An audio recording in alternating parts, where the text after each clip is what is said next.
El día que descubrí que estaba embarazada, escuché al hermano gemelo de mi novio decir: «Hermano, he estado haciéndome pasar por ti y divirtiéndome con tu novia durante tanto tiempo. ¿Y si ella se entera, Jaime?» Mi novio solo se rió y respondió: «No se irá, no sería la primera vez que nos intercambiamos». Esa tarde, pedí una cita médica y compré un pasaje de avión solo de ida, programado justo para el día de nuestra boda. Si pensaban avergonzarme frente a todos, ¿por qué no escapar primero y volver su juego contra ellos? Con 5 días por delante, ya distinguía fácilmente a los gemelos. Jaime era distante, serio, frío. Ernesto, en cambio, era bromista y tenía un pequeño lunar en el abdomen. Jaime jamás me permitió estar lo bastante cerca como para saber si él también tenía uno. A la mañana siguiente, Jaime estaba en la sala de estar con gafas de montura dorada, leyendo el periódico y vestido impecablemente. «Hoy tendremos invitados», dijo sin mirarme. Más tarde, Ernesto llegó acompañado de una mujer llamada Olivia. Me mantuve en mi papel, fingiendo sorpresa cuando Jaime hizo las presentaciones. «Este es mi hermano gemelo. Ha regresado del extranjero». Ernesto me ofreció la mano.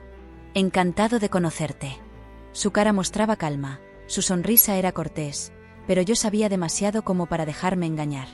Olivia se adelantó, acercándose a mí. «Raquel y yo fuimos compañeras de cuarto en la universidad, y adivina qué, voy a ser tu dama de honor». Antes de que pudiera contestar, el chef nos llamó para almorzar. Olivia se sentó entre los gemelos y me lanzó una sonrisa.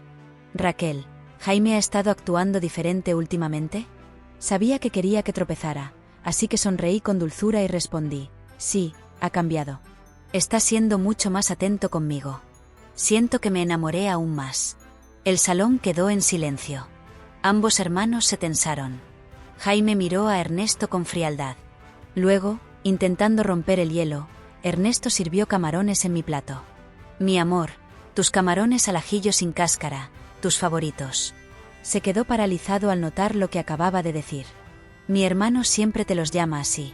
«Se me escapó», dijo de inmediato. Asentí. «¡Qué detalle!». Jaime apretó la mandíbula.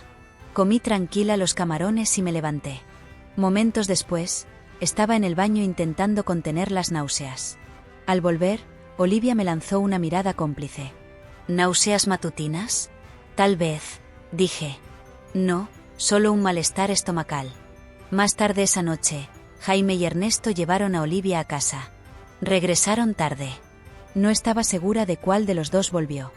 Vi su celular sobre la mesa de noche y revisé los mensajes. Todo estaba ahí. «Jaime, te vuelvo a cambiar contigo en unos días». «Ernesto, ni hablar, aún no termino de divertirme». «Jaime, la has estado tratando bien». «No me digas que te encariñaste».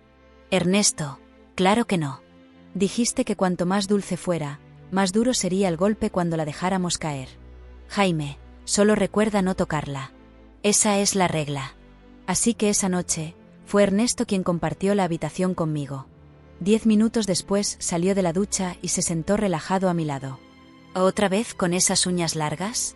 «Mi espalda aún tiene marcas». Contesté sin mirarlo. «Llama a la policía». Se rió bajito. «¿Por qué eres tan tierna?». Y se inclinó para besarme. Lo detuve. «Me duele el estómago». Frunció el ceño. Asentí. Se ofreció a darme un masaje, pero retiré su mano. «Estoy bien». Esa noche, el dolor fue en aumento. Me acurruqué en la cama. Cerré los ojos con fuerza. Ernesto terminó abrazándome, acariciando suavemente mi espalda. «Amor, que se te pase». Su voz era suave. Y por un instante, quise creer que sentía algo real, pero al amanecer me recordó quién era. Desperté y lo vi de pie, sosteniendo mi teléfono. Su cara era indescifrable. «¿Por qué el hospital te envía instrucciones antes de un procedimiento?». Mi corazón dio un vuelco, pero respondí serena. Probablemente fue solo un anuncio emergente. Si estuviera embarazada, tú lo sabrías. Entrecerró los ojos. ¿Has estado viendo ese tipo de páginas? Aprender nunca está de más, contesté firme. Él sonrió. ¿No te basta con todo lo que yo te enseño? Luego susurró. En 4 días nos casamos. Te haré la esposa más feliz. Sonreí. Porque en 4 días estaría en un avión, y ellos celebrarían una boda sin novia. No habría unión, ni futuro. No para ninguno de nosotros. El día después de la cena, fingí que todo estaba bien. Sonreía cuando era necesario. Reía cuando se esperaba y hacía el papel de prometida perfecta. Pero por dentro contaba las horas. 4 días más hasta el matrimonio. 4 días más hasta desaparecer de sus vidas. Esa mañana, Ernesto me llevó el desayuno a la cama. Se sentó a mi lado y colocó con cuidado una bandeja con tostadas, jugo de naranja y huevos revueltos en mi regazo. «Mi amor, tienes que alimentarte bien», dijo con ternura. Asentí con una sonrisa fingida. «Gracias». Me observó mientras comía, con expresión impenetrable. Podía ver su mente trabajar, tratando de descubrir si yo creía en la mentira que le conté anoche. El día después de la cena, fingí que todo estaba bien. El reloj marcaba las 7 de la mañana cuando salí al jardín trasero con la bandeja aún en las manos. La hierba mojada por el rocío acariciaba mis tobillos desnudos y el viento me revolvía el cabello con una dulzura casi irónica. Me senté en la banca de madera y dejé que el jugo de naranja se entibiara sin tocarlo. Ernesto me seguía con la mirada desde la ventana de la cocina. Fingí no notarlo. En ese momento comprendí algo inquietante. Ya no me dolía tanto lo que había descubierto, sino lo que significaba para mí haberlo aceptado en silencio. Había estado mintiéndome durante semanas, creyendo que podría controlar el dolor, que una huida silenciosa sería suficiente para cerrar esa herida. Pero no era así. Había algo más profundo fermentando dentro de mí, algo que ni siquiera la distancia podría curar. Porque lo que llevaba dentro no era solo un bebé. Era la verdad misma, creciendo con cada latido, empujando desde mis entrañas la necesidad de actuar, de hablar, de romper la farsa antes de que ellos pudieran sellarla con una ceremonia hueca. Escuché pasos acercándose. Ernesto. Su andar era ligero, pero no tan meticuloso como el de Jaime.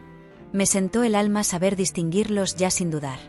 ¿Estás bien?, me preguntó, colocándose a mi lado, dejando una distancia prudente como si presintiera mi tensión. Asentí. No dormí bien. Tuviste muchas náuseas anoche, dijo, con una voz que intentaba sonar empática, pero no alcanzaba a tocarme. Parece que fue solo un virus. Él desvió la mirada hacia el horizonte, fingiendo interés en los árboles lejanos, y luego bajó la vista.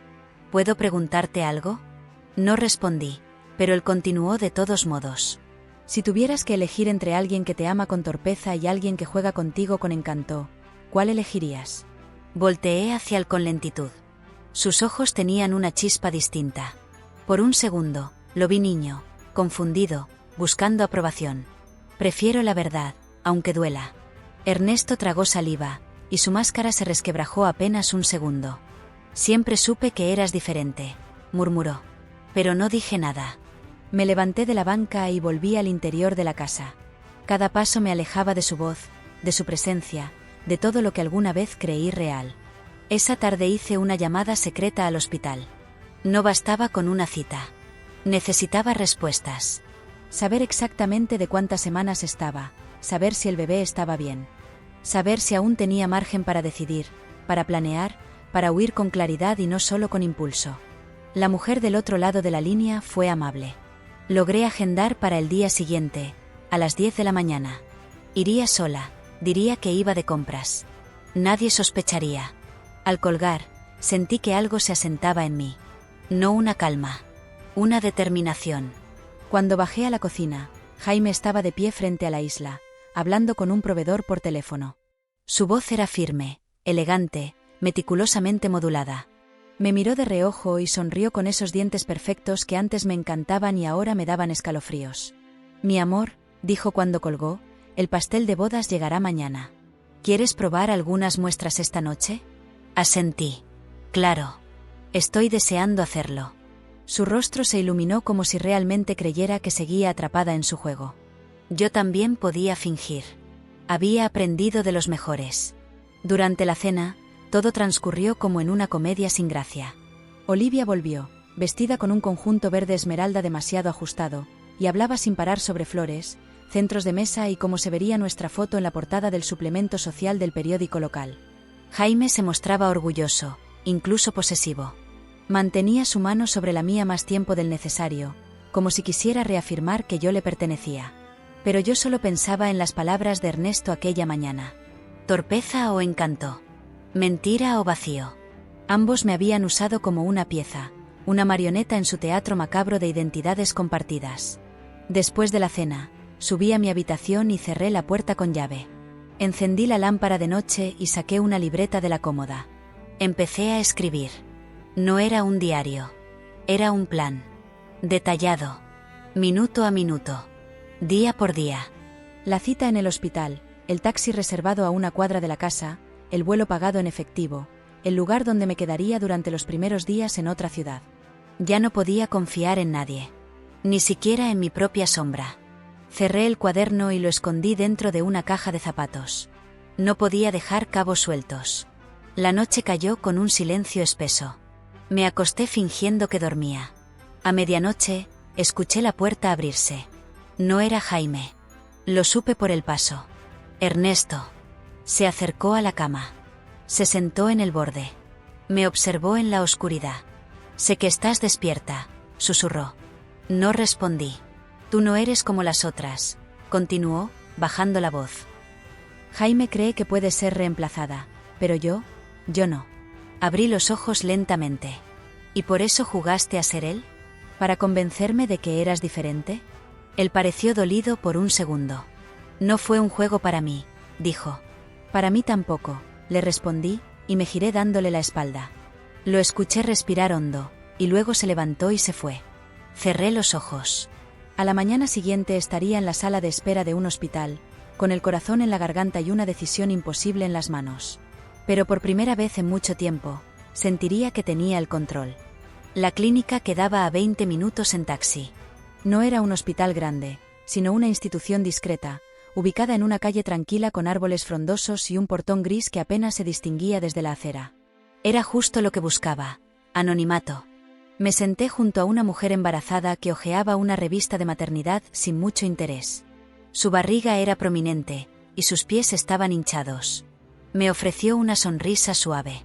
La devolví con un gesto tímido. No sabía si ella venía por una ecografía feliz o por algo más. Nadie sabía lo que ocultaba cada rostro. El mío también era una máscara. La recepcionista me llamó por mi nombre. Su tono fue amable. Entregué mis documentos con manos que no dejaban de temblar. El doctor me recibió 5 minutos después, un hombre de mediana edad con expresión tranquila y movimientos precisos. Me pidió que me recostara. Su asistente preparó el aparato de ecografía. Sentí el gel frío en mi vientre. La pantalla parpadeó. Y ahí estaba. Una pequeña forma. Aún no parecía un bebé, pero ya se movía. Y su corazón latía. Lo escuché. Rápido. Decidido. El doctor sonrió. «Estás de 5 semanas», dijo. «Todo se ve normal. ¿Es tu primer embarazo?» Asentí en silencio. Me ofreció pañuelos para limpiar el gel y me indicó que podía vestirme. Cuando volví a sentarme frente a su escritorio, me entregó un sobre con las imágenes impresas. Mi nombre, la fecha, y esa silueta borrosa. Una vida diminuta. Una vida que había comenzado dentro del engaño más cruel que había vivido, pero que no tenía culpa de nada. «¿Estás sola en esto?», preguntó el doctor con delicadeza. Dudé un segundo. Luego, asentí. «Por ahora, sí. Cualquier cosa que necesites, puedes volver. No estás sola, ¿de acuerdo?». Le agradecí con un hilo de voz. Salí de la clínica con los papeles en el bolso y el corazón en ruinas. El taxi me dejó a 2 calles de la casa, como había planeado. Caminé el resto del trayecto despacio, como si cada paso me devolviera al infierno del que acababa de huir por unas horas. En cuanto crucé la puerta principal, Olivia apareció en la sala, sonriente como siempre. «Ahí estás. Te estábamos esperando. Jaime quiere que elijas la música para el primer baile». Fingí entusiasmo. «Claro, ya voy». Me disculpé, diciendo que necesitaba ir al baño primero. En realidad, subí corriendo a mi habitación. Abrí el cajón donde había escondido el cuaderno con mi plan y añadí una línea nueva. Confirmado, 5 semanas. Latido presente. Me detuve a mirar las ecografías. Las escondí en el fondo del bolso, entre prendas dobladas que usaría en el viaje. Luego me miré en el espejo. Mi rostro ya no era el mismo. Tenía la mirada de alguien que había visto demasiado. Esa noche, mientras fingíamos elegir canciones de amor, Jaime puso su mano sobre mi espalda con familiaridad, como si no hubiera secretos entre nosotros. Olivia hablaba sin parar, Ernesto me observaba en silencio. Había algo en sus ojos, algo que parecía suplicar que no lo odiara del todo. Pero yo ya no confiaba en nadie. Nadie. Al día siguiente, decidí comenzar a empacar de forma estratégica. Maleta por maleta, sin levantar sospechas. Primero, las cosas pequeñas, artículos de tocador, documentos importantes, medicamentos, algo de dinero en efectivo. Fui a la farmacia y compré vitaminas prenatales. También una prueba de embarazo nueva, por si necesitaba comprobarle a alguien más adelante lo que ya sabía. De regreso, encontré a Jaime en el jardín, hablando por teléfono. Parecía agitado. Me acerqué sin hacer ruido.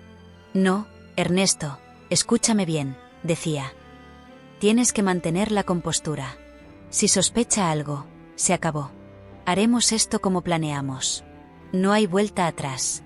Me alejé sin ser vista. Cerré la puerta tras de mí y me apoyé en ella, con las piernas temblando. Jaime estaba perdiendo el control. La boda se acercaba, y yo ya no era la ingenua que ellos creían manejar. Más tarde, recibí un mensaje anónimo en mi teléfono. Sé lo que estás planeando. Podemos hablar. Esta noche. En el cobertizo. Era Ernesto. Lo supe de inmediato. Durante la cena, actué como si todo estuviera bien. Jaime estaba de buen humor, y Olivia hablaba emocionada sobre sus planes para el día siguiente. Nadie notó que apenas comí. A las 11 de la noche, salí al jardín con una chaqueta ligera. El cobertizo estaba al fondo del terreno, junto a los árboles. Entré y encendí la linterna. Ernesto ya estaba allí. Se volvió al escuchar mis pasos. «Gracias por venir», dijo, sin rodeos. «¿Qué quieres?», pregunté con frialdad. «Evitar que hagas algo que te ponga en peligro». Guardé silencio. «Sé que quieres huir», añadió. «Y no te culpo. Pero si lo haces sin cubrir tus huellas, Jaime irá tras de ti. Él no tolera perder». Lo miré a los ojos. «¿Y tú? ¿Eres diferente?» «No soy como él, Raquel. Yo, me encariñé contigo». Lo dijo con voz quebrada. Me reí. «¿Te encariñaste? ¿Antes o después de tomar el lugar de tu hermano en mi cama?» No planeábamos que se alargara. Era solo una broma. Pero luego empezaste a tratarme como si fueras feliz conmigo. Yo también me sentí feliz. Aunque fuera con una mentira. Mi rabia creció como una tormenta. ¿Y qué esperabas? ¿Que me quedara contigo y tuviera este hijo mientras tú finges que no eres parte del desastre? Ernesto retrocedió un paso. ¿Estás embarazada? No respondí. Lo dejé ahí, con su boca entreabierta y los ojos fijos en mi rostro. Me di la vuelta y salí del cobertizo. No lloré. No grité. Solo caminé de regreso a la casa, con una certeza grabada en el pecho. Esto iba a terminar. No como ellos querían, sino como yo lo decidiera. Al día siguiente me levanté antes del amanecer. No dormí. Me pasé toda la noche mirando el techo, repasando una y otra vez cada parte del plan, calculando variables, escenarios, riesgos. La ansiedad era un animal con garras en mi pecho, pero al mismo tiempo me sostenía en pie. Me bañé con movimientos lentos, como si cada gesto lavara también los restos del miedo que todavía se aferraban a mi cuerpo. El espejo estaba cubierto de vapor, y cuando pasé la mano por él, no reconocí mi rostro. Ya no era Raquel, la novia ilusionada.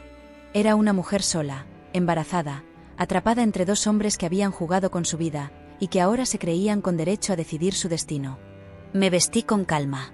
Un vestido suelto, sin maquillaje, el cabello recogido. Bajé a desayunar y Jaime ya estaba en la cocina. Me saludó con un beso en la mejilla. «Hoy tienes tu prueba de vestido, ¿lo recuerdas?» «Sí», dije. Pero antes quería pasar por el centro. «Necesito unos zapatos». «¿Te llevo yo?» «No, prefiero ir sola. Me relaja caminar». Me miró con atención. «No estarás tratando de escaparte, ¿verdad?». Lo dijo como una broma, pero su voz tenía un filo. Me reí suavemente. ¿A dónde iría, con la boda a 3 días? Me dejó ir. Tal vez porque su ego era tan grande que no podía concebir la idea de que alguien quisiera alejarse de él. Tal vez porque aún no había descubierto lo que planeaba. Caminé hasta la estación de tren, no al centro comercial. Subí al tren sin mirar atrás. Tenía un bolso pequeño, con lo esencial. Documentos, dinero, teléfono, las ecografías. Mi plan era llegar a la ciudad vecina, donde una amiga de la universidad me recibiría por unos días. Ella no sabía toda la historia, solo que necesitaba alejarme antes de una boda que ya no tenía sentido. Mientras el tren avanzaba, sentí que por fin podía respirar. Cerré los ojos. No pensé en Ernesto. No pensé en Jaime. Pensé en mí. En esa nueva vida dentro de mí. En lo que significaría empezar desde cero. Pero la tranquilidad duró poco. Apenas llegué a la estación de destino, mi teléfono vibró sin parar. Mensajes de Jaime. Llamadas. Uno tras otro. ¿Dónde estás? Raquel, respóndeme. ¿Te pasó algo? Y luego, el mensaje que congeló mi sangre. Ernesto me dijo que estás embarazada, ¿es verdad? Me detuve en seco en medio de la vereda. Miré alrededor. ¿Cómo lo había sabido tan rápido? ¿Lo habría seguido? ¿Le habría contado Ernesto? Respiré hondo y le escribí: no es asunto tuyo. Lo que hicieron no merece una explicación. No hubo respuesta inmediata. Caminé más rápido hasta el café donde me encontraría con mi amiga. Ella ya me esperaba. Al verme, me abrazó sin preguntas. Parece que pasaste por el infierno, murmuró. Asentí. Nos sentamos en un rincón. Le conté parte de la verdad. Le dije que había descubierto cosas imperdonables de Jaime, que necesitaba alejarme, que estaba embarazada. No entré en detalles. Su rostro pasó del asombro a la preocupación. ¿Estás segura de que estás a salvo aquí?, me preguntó. Por ahora, sí, respondí. Solo necesito unos días. Puedes quedarte el tiempo que quieras. Te ayudaré en lo que necesites. Esa noche dormí en una habitación de huéspedes pequeña, pero limpia y silenciosa. Me sentí por primera vez en semanas dentro de un lugar sin tensión, sin máscaras. Al amanecer siguiente, tenía nuevos mensajes. Ernesto. Lo siento. No debí decir nada. Pero Jaime sospechó y me presionó. No dejes que él te encuentre. Hará cualquier cosa por salvar las apariencias. Yo te ayudaré si lo necesitas. No respondí. Quería alejarme de los dos. Pero por dentro, algo me decía que esto no había terminado. Y no me equivoqué. Esa misma tarde, mi amiga me llamó desde la planta baja. Raquel, dijo en voz baja. Hay un hombre afuera preguntando por ti. Dice que es de parte de tu familia. Me asomé por la ventana. Ahí estaba. No era Jaime. Era Ernesto. Solo. De pie, sin moverse. Bajé con el corazón en la garganta. Salí.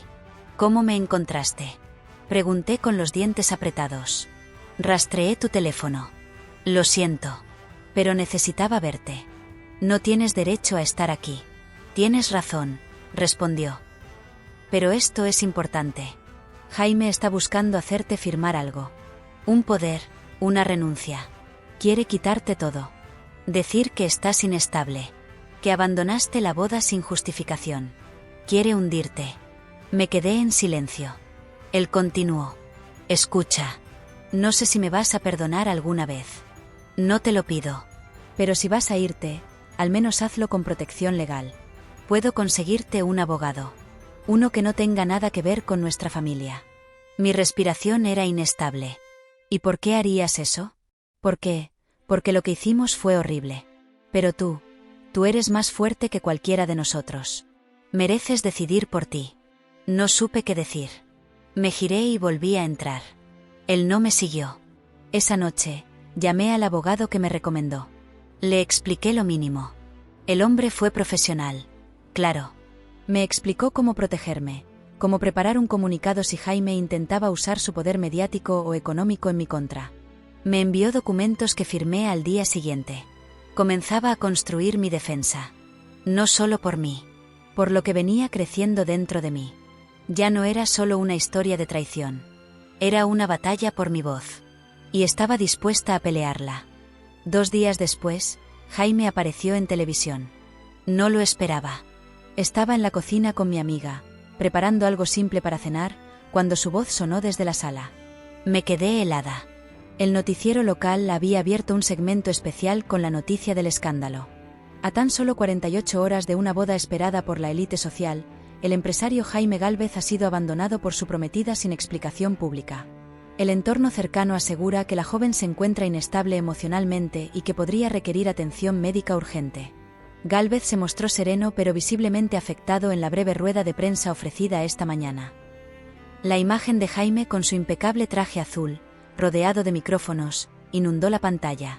Se pasó la mano por el cabello con gesto contenido, luego habló: «La amo profundamente, y aunque su repentina decisión me dejó devastado, solo deseo que esté bien. Haré todo lo que esté a mi alcance para ayudarla a volver a casa. No merecía el golpe. No merecía la mentira. Me dejé caer en la silla». Mi amiga apagó la televisión de inmediato, pero el daño ya estaba hecho. No era solo su palabra contra la mía. Era el aparato mediático entero contra una mujer que había huido en silencio.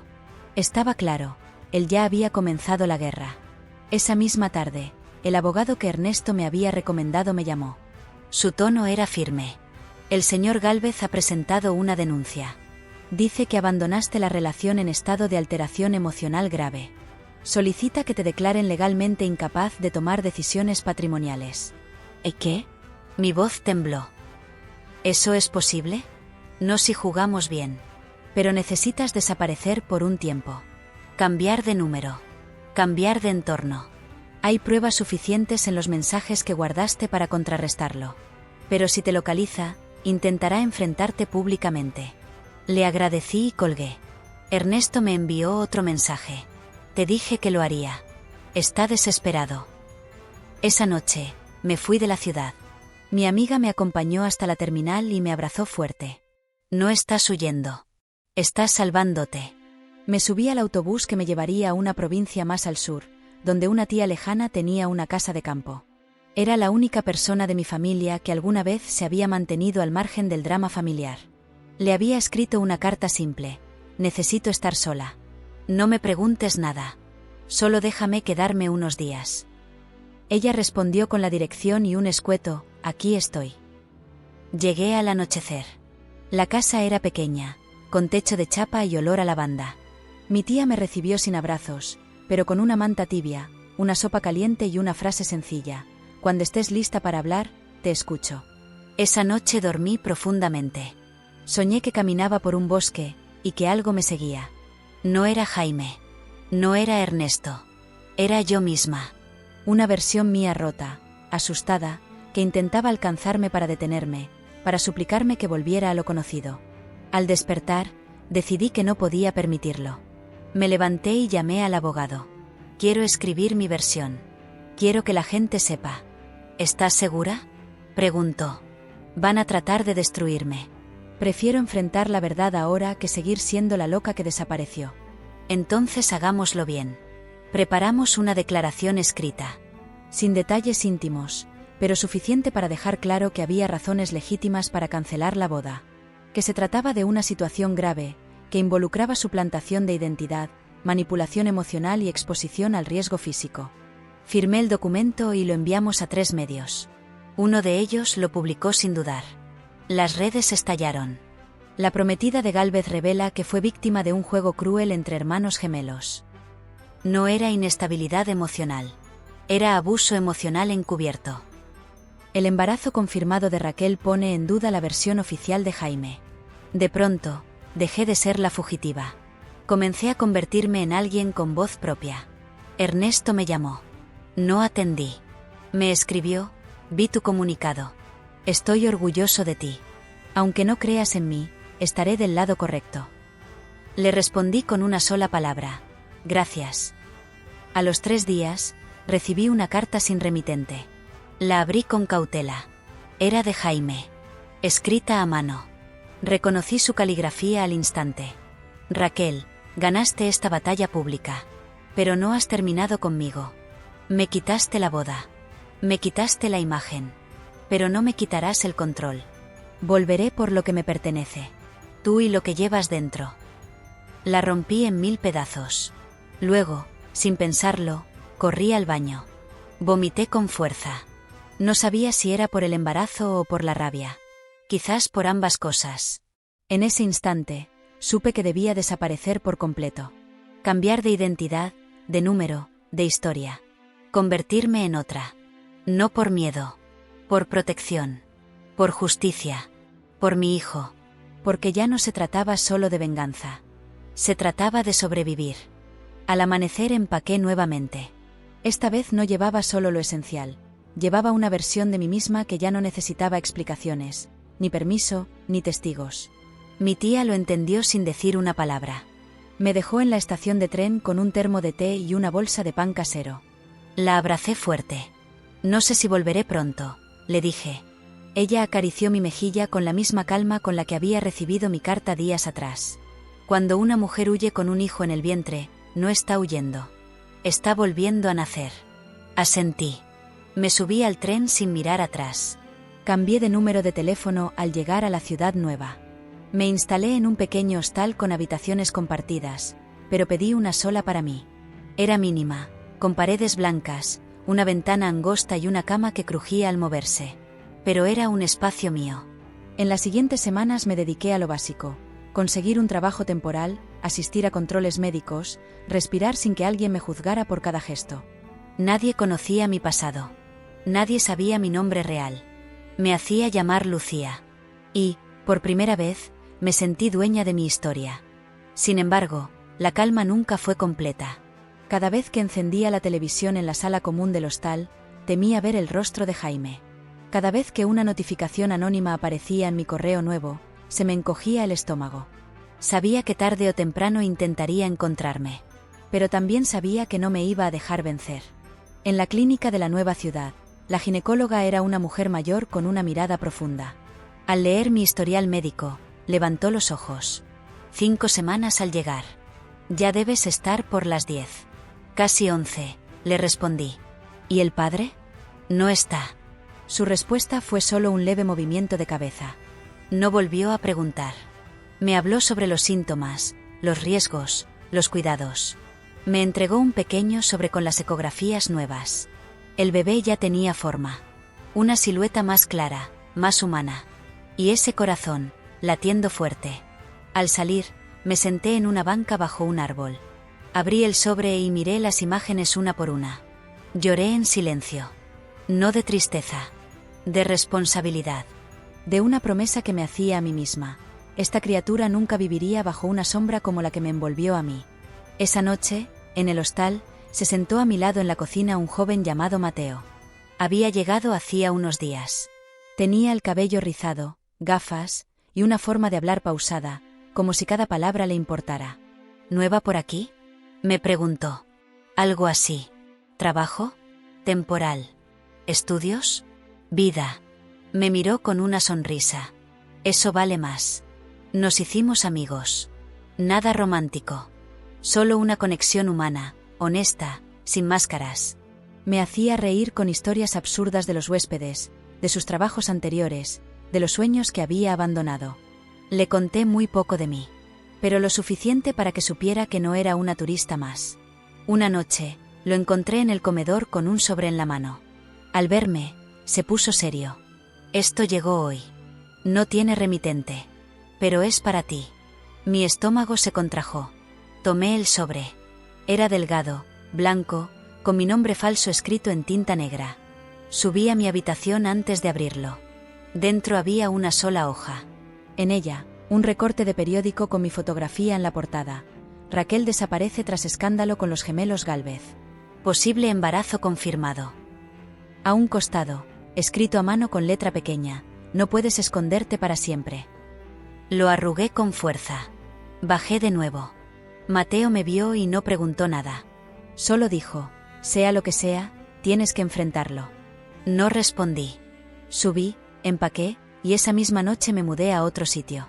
Un alquiler discreto, pagado en efectivo.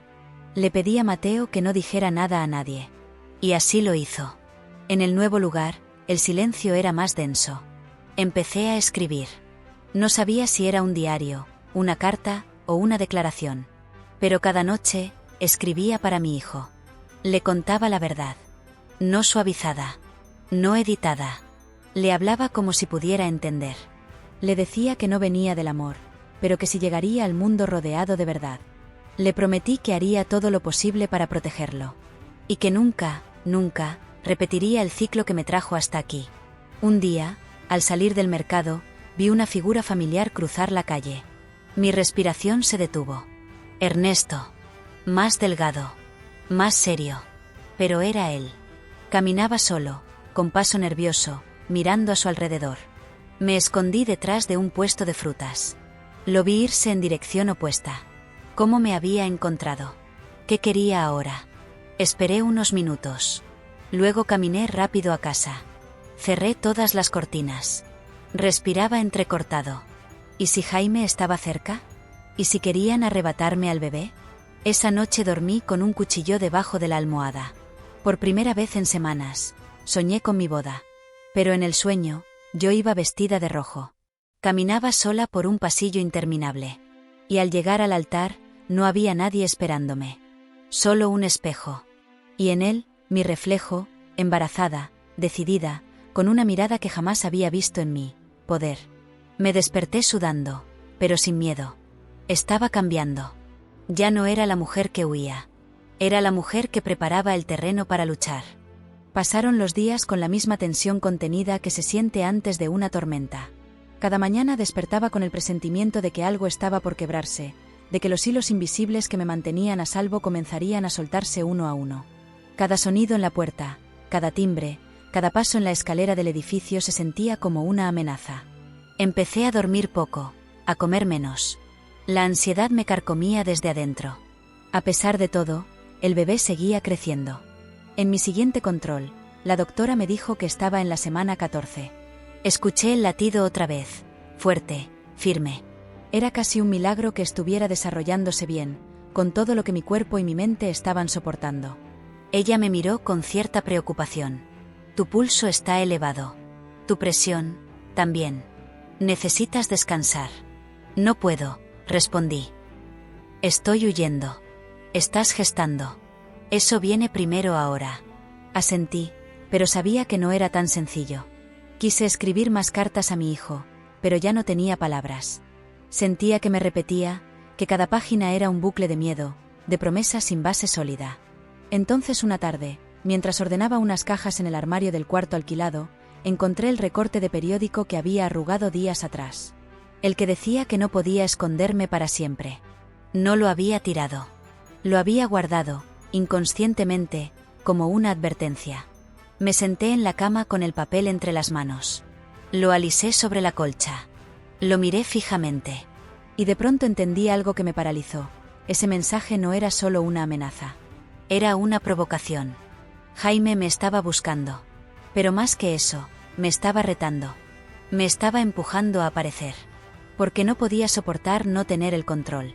El silencio era mi mayor poder, y él lo sabía. Quería quebrarlo.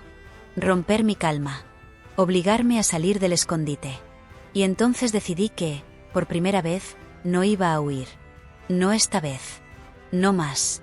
Llamé a mi abogado. Quiero dar una entrevista. ¿Estás segura? Sí. Pero no sobre la boda. Ni sobre los hermanos. Sobre lo que significa desaparecer siendo una mujer embarazada. Sobre cómo te persigue el miedo incluso cuando crees que te fuiste lejos. Eso puede exponer tu ubicación. No diré dónde estoy. Solo quiero que me escuchen. Voy a hacer unos contactos. Te llamo en cuanto tenga algo. 2 días después, me puso en contacto con una periodista de renombre. Su tono era cálido pero firme. No te presionaré. Si no quieres mostrar tu rostro, no lo mostraremos. Pero quiero que sepas que contar tu historia puede ayudar a muchas. Le conté todo. Desde el momento en que escuché aquella conversación entre Jaime y Ernesto, hasta las náuseas en el baño, los mensajes en el celular, el momento en que confirmé el embarazo. Ella escuchó en silencio, solo interrumpía para aclarar algún detalle o confirmar un dato. No me pidió pruebas. Pero yo las tenía. Los mensajes. Las ecografías. Las cartas. ¿Y por qué quieres hablar ahora? Me preguntó. Porque estoy cansada de esconderme. Porque no quiero que mi hijo crezca con miedo. Porque quiero que sepa que su madre luchó. Me agradeció con un susurro. Tienes más valor del que crees. Publicaron el artículo 3 días después. La portada mostraba una imagen de una mujer embarazada de espaldas, con la leyenda: ella huyó. Ellos la persiguieron. Pero ahora habla. La nota se viralizó. Miles de comentarios. Miles de mujeres compartiendo sus propias huellas de abusos invisibles, de relaciones donde la manipulación era tan sutil que parecía cariño. Recibí mensajes de apoyo de desconocidas. También amenazas. Una noche, sonó mi teléfono nuevo. Era un número desconocido. Dudé. Pero respondí. Silencio. Luego, una respiración que reconocí al instante. Jaime. Raquel, dijo con voz serena. Qué buena actriz resultaste ser. No soy actriz. Solo sobreviví a tu obra. No vas a ganar. No es un juego. Es mi vida. Y no te pertenece. Estás cometiendo un error. No más que el tuyo al creer que podía pertenecerte para siempre. Corté. Me temblaban las manos. Pero no de miedo. De furia. De resolución. Esa noche escribí de nuevo en mi cuaderno. Tu padre quiso atraparme con promesas. Tu tío con encanto. Yo rompí la cadena. No para escapar, sino para darte un camino que no empiece con miedo. A la mañana siguiente, el abogado me llamó con una noticia inesperada. Ernesto ha declarado oficialmente. ¿Y qué? Ofreció su testimonio voluntario. Confirmó que hubo suplantación de identidad. Afirmó que tú no sabías. Que te engañaron los dos. ¿Y por qué lo hace ahora? Porque sabe que Jaime está cruzando límites legales. Y porque, tal vez, no quiere cargar con ese peso el resto de su vida. ¿Puedo confiar en él? Pregunté. No lo sé. Pero sus palabras coinciden con las pruebas que tienes. Es un paso. Uno grande.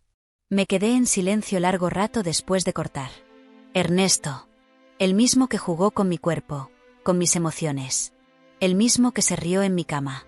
Y sin embargo, ahora, ponía su firma para limpiar mi nombre. No era perdón. No era redención. Pero era una grieta en el muro que Jaime construyó. Una grieta por donde, al fin, podía entrar la luz. La declaración de Ernesto lo cambió todo. No solo para mí, sino para la percepción pública.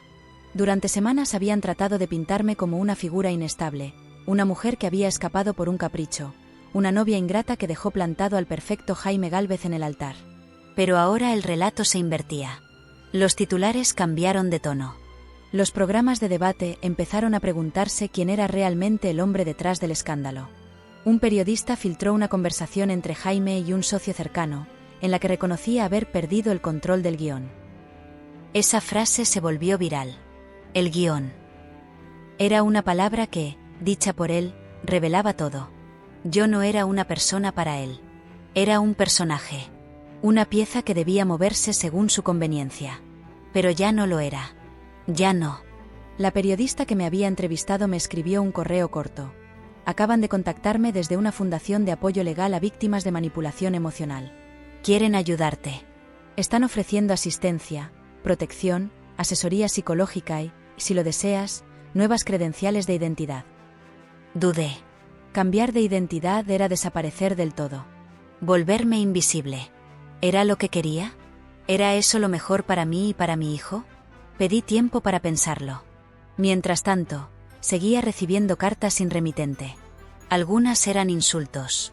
Otras eran súplicas. Una llegó con una flor seca dentro. No tenía firma, pero la letra era de Ernesto. No busco redención. Solo que estés a salvo. No lo respondí. No necesitaba palabras de consuelo de alguien que me había confundido más que herido. Porque, en el fondo, lo suyo no fue solo traición. Fue cobardía. Y esa cobardía había alimentado la maldad de Jaime.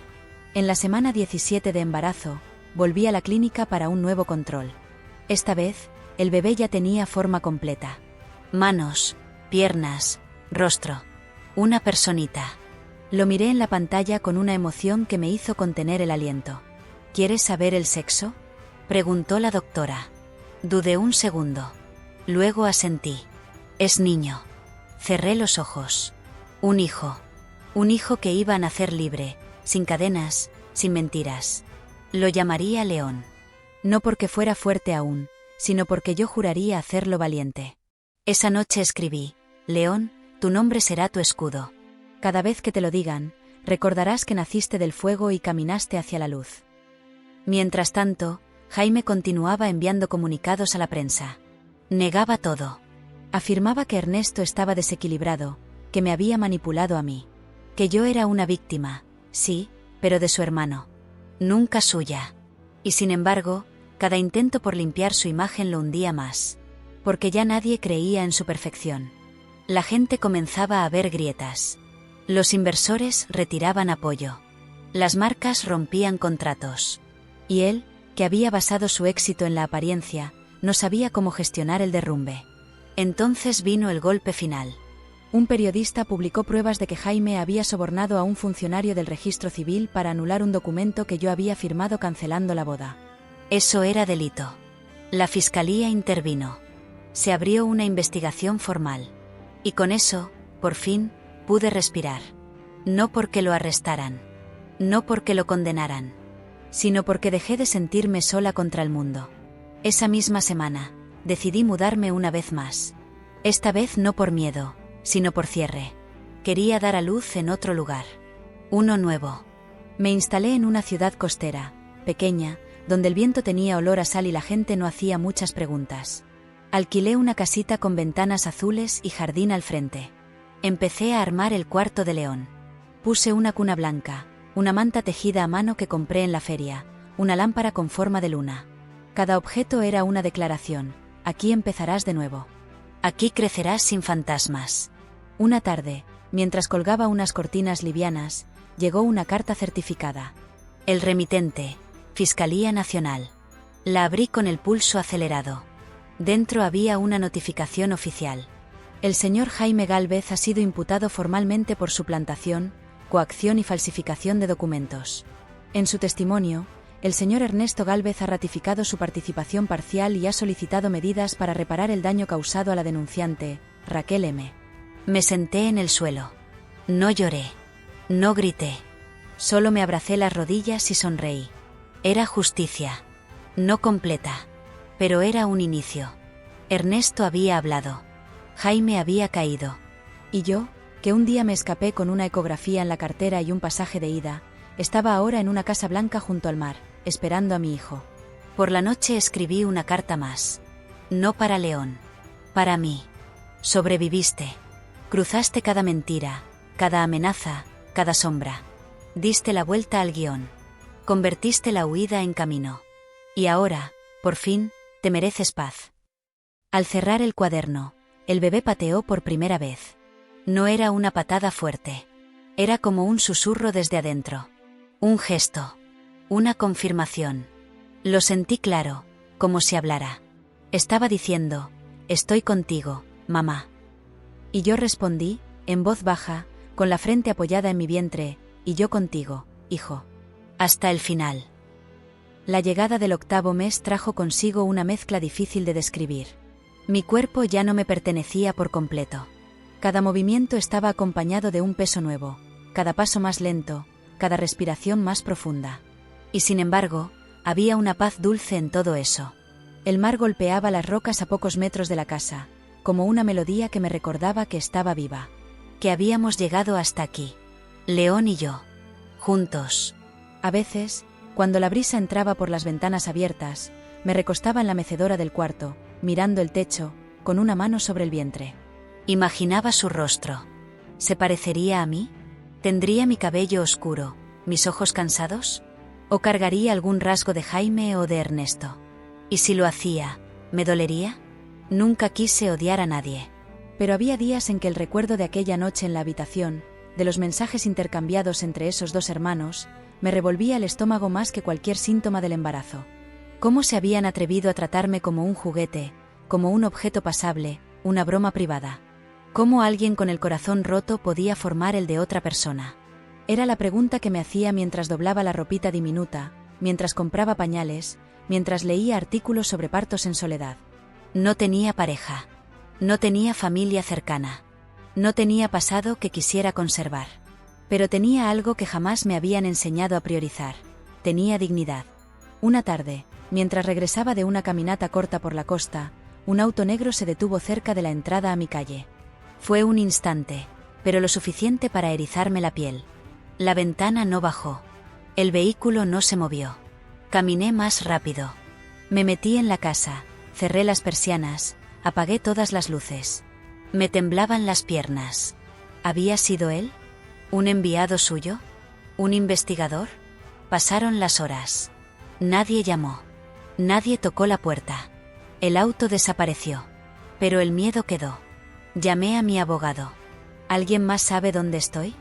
No, respondió. Yo mismo no tengo tu dirección exacta. ¿Pasó algo? Le conté del auto. Me recomendó no salir sola durante unos días. Activar la alarma. Cambiar de ruta si necesitaba ir a la clínica. Le prometí que lo haría. Pero esa noche, cuando encendí mi celular, vi un mensaje que me heló la sangre. Te ves bien con ese vestido gris. Tu vientre está enorme. Sin remitente. Sin nombre. Solo eso. Me miré al espejo. Llevaba el vestido gris desde la tarde. No había salido del barrio. No había hablado con nadie. Me apoyé en la pared del baño y deslicé lentamente hasta sentarme en el piso. Lloré en silencio. Era como si no importara cuán lejos corriera, siempre había una sombra persiguiéndome. Me hice la promesa de que sería la última vez que lloraría por miedo. Al día siguiente me dirigí a la comisaría local.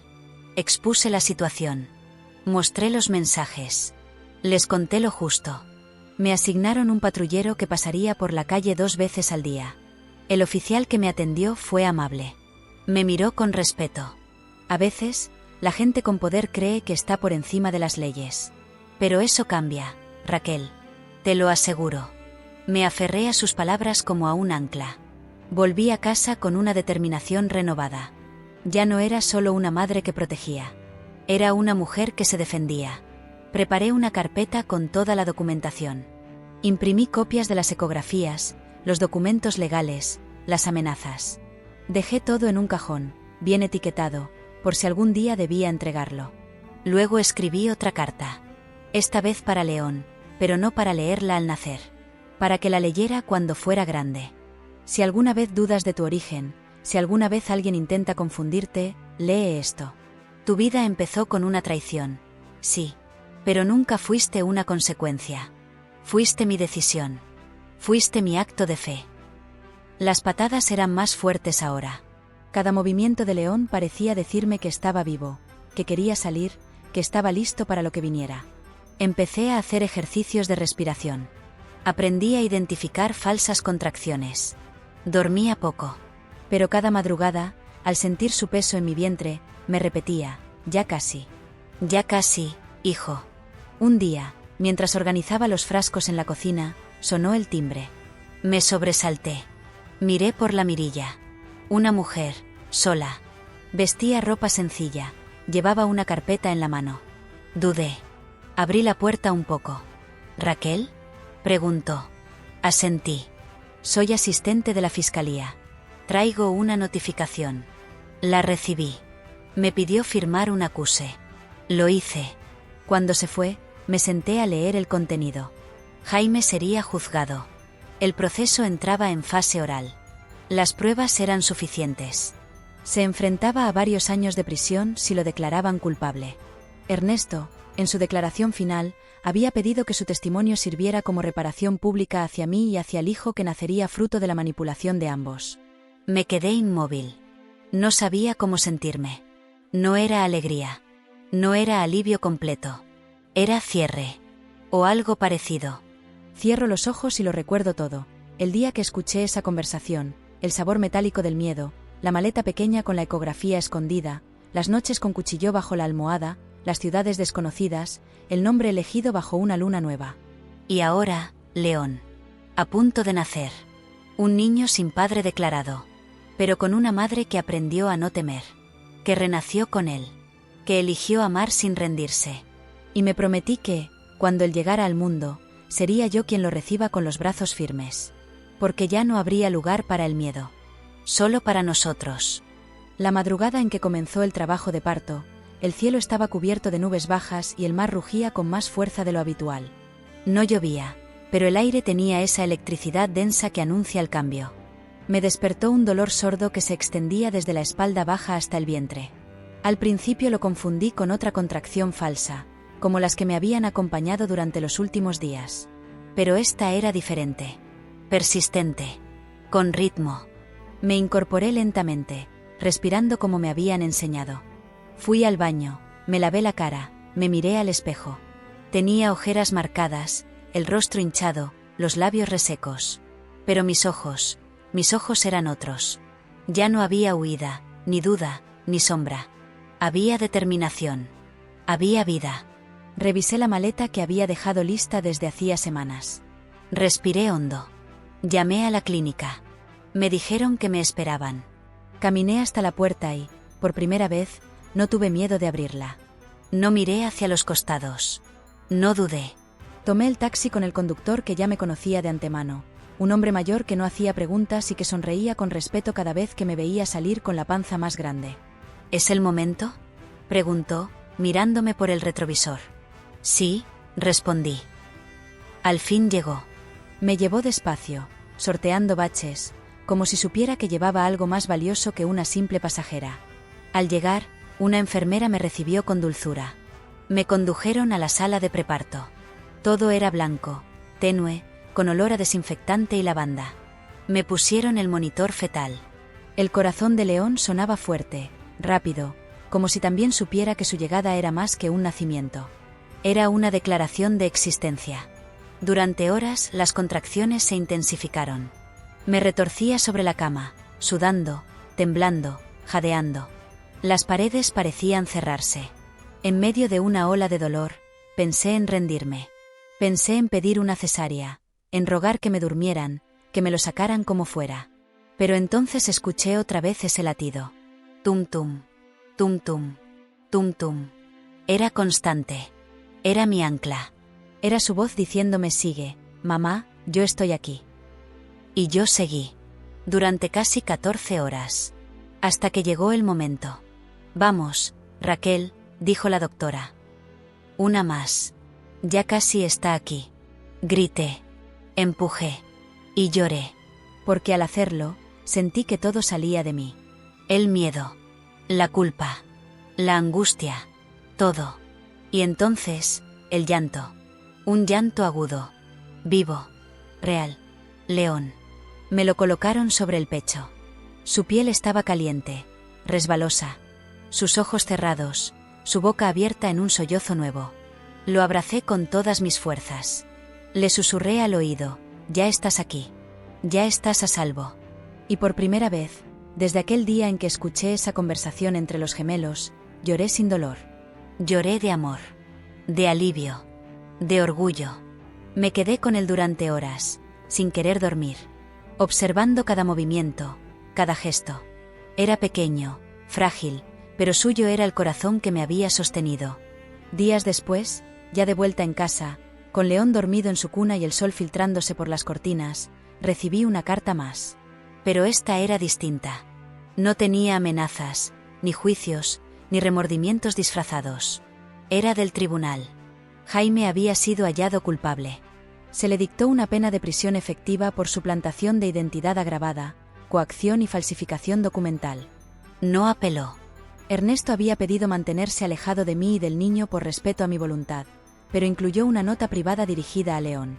No soy digno de ser llamado tío, pero espero que un día, si preguntas por tu historia, te digan que al menos intenté romper la rueda. La guardé en un sobresellado. Tal vez algún día se la entregue. Tal vez no. Eso lo decidirá León. Yo, en cambio, decidí escribirle otra carta. Una final. León, naciste en un mundo en guerra, pero tu existencia fue la victoria más grande. Naciste del dolor, pero jamás fuiste dolor. Eres mi nueva historia. La que se escribe sin mentiras, sin máscaras, sin miedo. No sé qué preguntas tendrás cuando seas grande. Pero sí sé que quiero que entiendas. Fuiste elegido. No por otro. Por mí. Y te defenderé con todo lo que soy. Con los días, la casa se llenó de sonidos nuevos. Risas suaves, llantos que se convertían en canciones. Había mañanas en las que me sorprendía sonriendo sin motivo, solo por verlo respirar. Cada día me alejaba más de aquella casa donde me entregaban desayunos fingidos, de aquellas cenas con sonrisas falsas, de ese juego retorcido entre gemelos que me robó la inocencia. No me robó el alma. No me robó el instinto. No me robó la maternidad.